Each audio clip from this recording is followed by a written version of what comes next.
집에 들어가시니 무리가 다시 모임으로 식사할 겨를도 없는지라. 예수의 친족들이 듣고 그를 붙들러 나오니 이는 그가 미쳤다 하밀러라.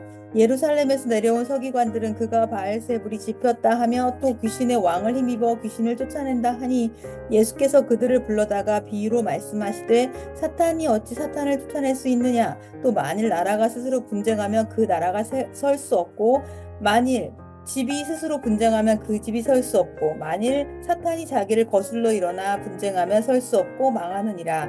사람이 먼저 강한 자를 결박하지 않고는 그 강한 자의 집에 들어가 세간을 강탈하지 못하리니 결박한 후에야 그 집을 강탈하리라.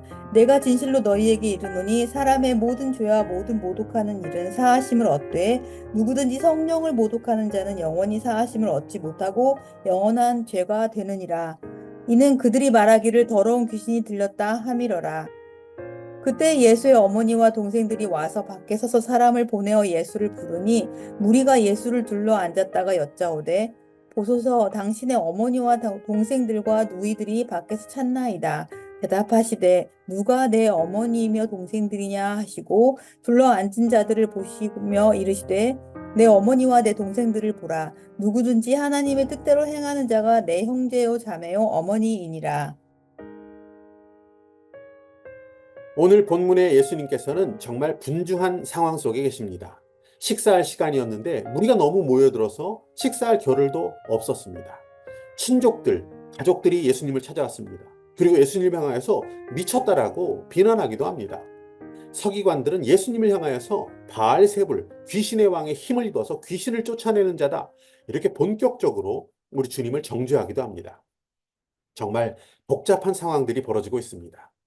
그런 와중에 예수님께서는 정말 우리가 받아들이기 힘든, 선뜻 이해가 잘 가지 않는 말씀을 하십니다. 바로 성령 모독죄에 대한 말씀입니다. 성령 모독죄.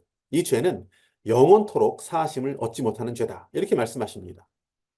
29절 말씀 보시면 누구든지 성령을 모독하는 자는 영원히 사하심을 얻지 못하고 영원한 죄가 되느니라 하시니.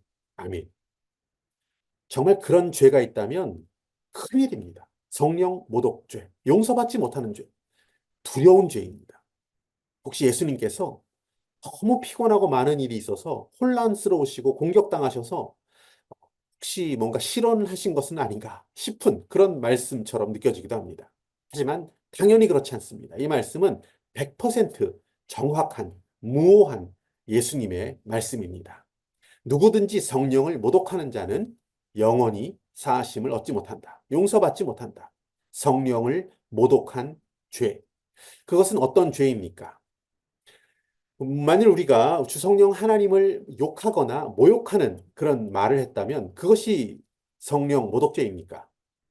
그런 실수를 혹시라도 우리가 저지르게 되면 우리는 용서를 받을 길이 없게 되는 것입니까? 정말 영생을 잃어버리게 되는 것입니까? 결론부터 말씀드리자면 성령 모독죄라는 것은 예수님이 유일한 그리스도라는 것, 그리고 우리의 죄를 용서하시는 구세주라는 것을 믿지 않는 죄, 그것이 바로 성령을 모독하는 죄입니다. 당연히 믿지 않는 죄라면 영원한 생명을 얻지 못하게 되는 것은 뭐 당연한 것 아니겠습니까?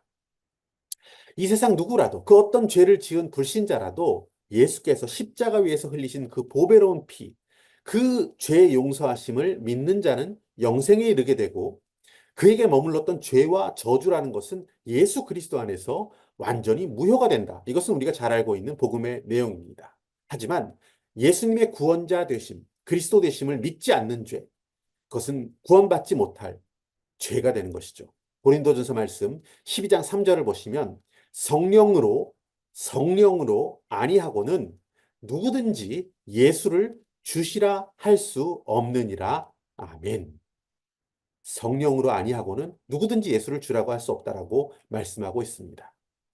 그 어떤 육체도 자신의 죄를 스스로 용서할 수 있는 자는 없습니다.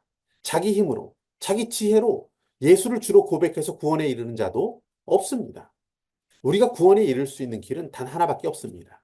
성령님께서 우리의 마음을 감동하실 때 마음으로 믿어 예수님을 주로 시인해야 우리는 구원에 이르게 되는 것입니다. 우리가 예수를 주로 시인하게 하시는 분, 그분도 역시 성령님이십니다. 구원은 완전한 하나님의 선물입니다. 우리가 자랑할 수 있는 것은 아무것도 없습니다. 내가 더 지혜롭기 때문에 구원받았다. 틀린 말입니다. 내가 정말 이해력이 뛰어났기 때문에 구원에 이르게 되었다. 거짓말입니다. 우리 주 성령 하나님의 은혜 가운데 천국 영생의 선물을 우리는 받게 된 것입니다.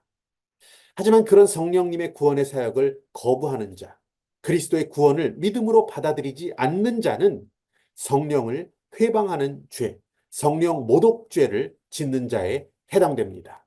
그런 죄를 짓는 자는 당연히 구원에 이를 수 없습니다. 예수를 주로 시인하지 않았기 때문입니다. 누구든지 겸손히 마음을 열어 우리 성령 하나님께서 감동하실 때 그 가운데 믿음으로 주를 그리스도로 시인하여 구원에 이르게 된다면 하나님의 자녀가 되는 것입니다.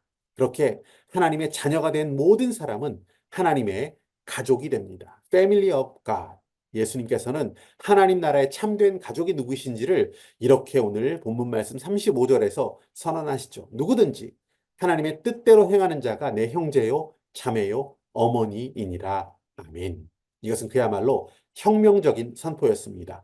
전혀 새로운 질서의 그런 가족을 우리에게 말씀해 주신 것입니다. 성령 안에서 하나 되는 가족, 영원한 하나님의 나라의 가족이 될 수 있는 그 길을 예수님께서 말씀해 주신 것입니다.